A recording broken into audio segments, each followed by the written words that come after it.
On est au centre Nutrilait, complexe d'entraînement du CF Montréal, où Gabriel Gervais vient de parler aux médias. Bilan de mi-année, un bon 50 minutes, Nick, parce que ça manquait pas de sujet chaud. L'embauche de Corey Ray, la restructuration de l'équipe sportive, le mercato qui approche à grands pas également. Peut-être, Nick, ton sentiment général là, par rapport à Gabriel Gervais à ce bilan de mi-année? Bien, il y avait beaucoup de sujets à aborder. Comme tu as dit, ça faisait 2 mois jour pour jour aujourd'hui qu'on n'avait pas parlé à Gabriel Gervais. Avant de rentrer dans le vif du sujet, la première chose que je vais aborder, le climat dans la salle, l'ambiance qui régnait ce matin au centre Nutrilait. Pour moi, il y avait un gros contraste avec ce qu'on avait vu la dernière fois qu'on avait rencontré Gabriel Gervais. À cette époque-là, l'équipe traversait une petite tempête. Olivier Renard venait de partir. Les rumeurs du départ de Vassili Kremanzidis aussi flottaient dans l'air. On avait senti Gabriel Gervais un peu sur la défensive. Le climat était tendu. Aujourd'hui, il n'y avait rien de tout ça. Ouais. Puis, on ne parle pas d'un président qui s'est mis la tête dans le sable. Il a affronté les dossiers, il a admis qu'il y avait des trucs à corriger, que tout n'allait pas pour le mieux dans l'environnement de l'équipe, mais j'ai senti un président beaucoup plus serein aujourd'hui, beaucoup plus jovial, évidemment en contrôle de ses dossiers comme toujours, puis un président qui regarde vers l'avant. Le gros sujet d'abord, c'est l'embauche de Corey Ray. On a su l'annonce cette semaine. Arrive à titre de consultant. Un projet à court terme, il peut aider assurément présentement. Il y a le mercato qui débute le 18 juillet. Donc, depuis le départ d'Olivier Renard et de Vassili Kremanzidis, ça fait 2 mois. On se demandait qui fait partie de l'équipe sportive, qui va se charger de tous les dossiers. Gabriel Gervais semble prendre plus de place dans ce département-là et Corey Ray va certainement aider. Un gars qui a beaucoup d'expérience en MLS, arrive avec un carnet de contact assez imposant en MLS. Certainement, c'est une personne qui peut aider à court terme. Oui, à long terme aussi. C'est l'objectif, en fait, pour le moment, dans le communiqué du club. Là. Oui, parce qu'on en parlait hors caméra, ça commençait à presser. On sentait que Gervais, qui a pris l'intérim du poste d'Olivier Renard depuis le départ de ce dernier, avait besoin d'aide pour gérer un secteur qui ne lui est pas naturel. Donc oui, Corey Ray va aider dans l'immédiat, mais moi, j'aime ce que ce gars-là pourrait apporter aussi à moyen terme, parce que son avenir avec le club n'est pas très clair, mais... Ça demeure Gabriel Gervais, le directeur technique par intérim. Exact. Mais Gabriel a déclaré que Ray va aussi l'aider à y voir plus clair un peu dans la structure, à épurer, peut-être pas à épurer, mais à bonifier la structure du club. Corey Ray, pour faire une feuille de route brièvement, c'est un gars qui a travaillé avec le Toronto FC à la fin des années 2010. Il a fait partie du staff qui a bâti l'équipe championne là-bas. Il est ensuite passé à Columbus, a fait Columbus une des équipes références en MLS comme on le connaît présentement. C'est un gars qui sait ce que ça prend pour gagner en MLS, qui sait comment bâtir une équipe championne. Moi, je pense que c'est ce qu'il peut apporter ici aussi. Présentement, avant d'arriver ici ce matin, Alex, je regardais sur le site Internet la structure actuelle du club. C'est très mince. Si on va voir dans le staff sportif, il y a 3 gars qui sont responsables de l'équipement. Je ne sais pas trop ce que ça veut dire. Il y a aujourd'hui, Gabriel nous a aidé à faire la nomenclature un peu de la structure.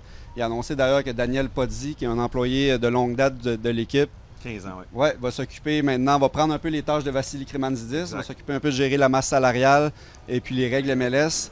On a parlé d'un recruteur qui est responsable du département du recrutement, mais là, ça a l'air assez mince. Puis on a parlé... Lucas Saputo. Oui. Lucas Saputo, qui est le fils de Joey Saputo, le propriétaire, qui, lui, est en charge de faire le pont avec Bologne.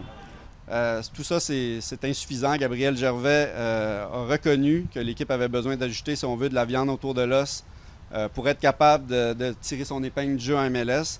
C'est ça à quoi Corey Ray va servir. Est-ce que lui-même va rester à long terme dans l'organigramme? On ne le sait pas, mais on peut s'attendre à ce qu'il y ait des embauches éventuellement pour aider le CF Montréal à tirer son épingle du jeu, comme je le disais, dans le contexte de la MLS. Est-ce que c'est une équipe assez solide pour affronter le mercato? Parce que Gabriel Gervais en a parlé. Il veut solidifier l'équipe en vue de la fin de la saison.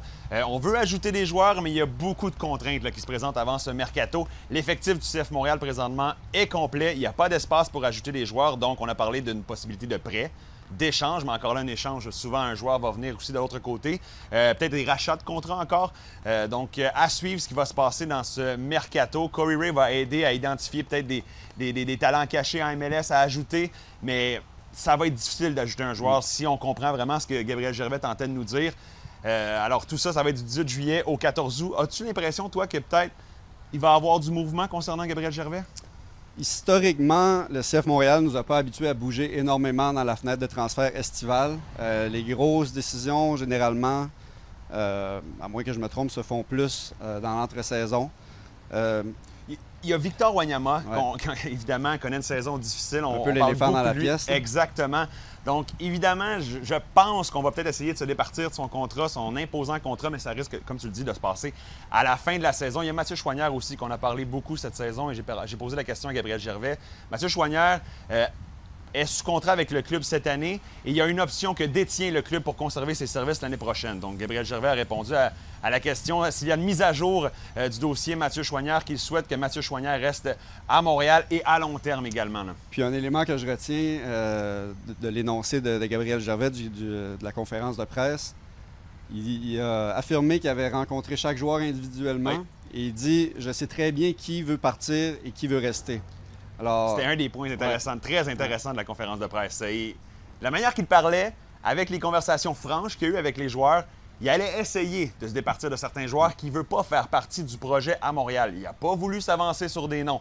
Alors, on le saura dans les prochaines semaines qui restera avec le CF Montréal et qui quittera. Et là, tout ça, il y a tellement de dossiers qu'on n'a pas parlé encore des performances du club cette saison. Ouais. Ça restait un bilan de mi-année. On a franchi la mi-saison il y a quelques semaines, mais quand même, il a mis le blâme sur les joueurs et a réitéré sa confiance envers Laurent Courtois. Oui, exact. Ben, dans son rôle de président, c'est rare qu'on voit Gabriel Gervais se commettre autant sur le secteur sportif. Habituellement, il laissait ces conversations-là à Olivier Renard, qui nous rencontrait quand même régulièrement. Maintenant qu'il occupe son poste ce poste-là dans l'intérim, Gabriel Gervais est allé de quelques énoncés quand même intéressants sur l'état actuel de l'équipe.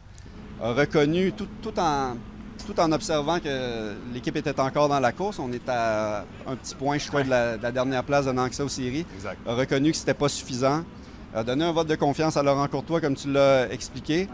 A appelé ses joueurs à se regarder dans le miroir, notamment pointer du doigt. Ouais, a dit que défensivement, on accorde beaucoup trop de buts. Je crois qu'il a dit qu'il y a une dizaine de buts depuis le match à Chicago, le fameux match à Chicago en début de saison qui aurait pu être évité. L'équipe, la défensive est beaucoup trop poreuse sur les phases arrêtées. 14 des 46 buts. On est encore beaucoup trop permissif. Tu sais, c'est le genre de constat ou de commentaire qu'on n'entendait pas Gabriel Gervais faire habituellement. Donc, c'est pas mis la tête dans le sable, mais a reconnu que c'était toujours pas la fin du monde puis qu'il y avait quelque chose à faire avec cette fin de saison-là. Il reste 10-12 matchs à faire au calendrier, puis il croit encore que son équipe a un coup à jouer dans la course aux séries éliminatoires. C'est ce que je vérifiais. 12 matchs à disputer encore au calendrier de la MLS. Il y a la Leagues Cup également. En terminant, peut-être, Gabriel Gervais est revenu sur les objectifs du club cette saison. Avant la saison, c'était de remporter le championnat canadien. Ça, on fait une croix là-dessus. Il y a encore possibilité de se qualifier pour la Ligue des champions, mais ça va être très difficile de la CONCACAF, évidemment. Ça va prendre des résultats en Coupe MLS ou en Leagues Cup. Et également, le deuxième objectif, c'est les séries. Si on a parlé un point avant d'accéder aux séries, présentement la différence avec le CF Montréal. Pour y arriver, ça va prendre beaucoup moins de buts accordés. Gabriel Gervais a dit mot pour mot, on ne fera pas les séries si on continue à jouer de telle façon en défense. Alors voilà, merci beaucoup Nick. Merci Alex.